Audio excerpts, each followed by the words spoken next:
ఉత్తరాది రాష్ట్రాలను భారీ వర్షాలు ముంచెత్తుతున్నాయి. ఢిల్లీతో పాటు ఉత్తరాఖండ్, హిమాచల్ ప్రదేశ్, పంజాబ్, హర్యానా, జమ్మూ కాశ్మీర్ తదితర ప్రాంతాల్లో కూడా కుండపోత వర్షాలు కురుస్తున్నాయి.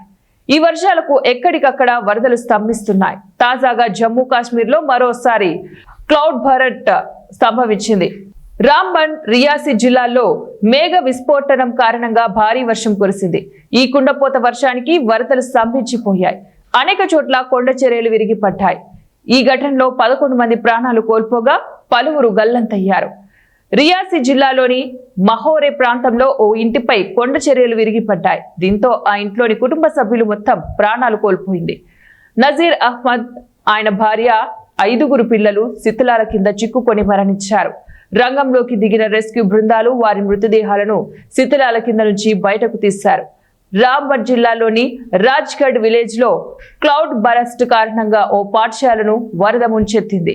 ఈ వరదకు 5గురు కొట్టుకుపోయారు. వీరిలో 4గురి మృతదేహాలను రెస్క్యూ టీం గుర్తించింది.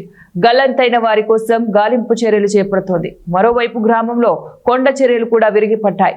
దీంతో అనేక ఇళ్లు ధ్వంసమయ్యాయి.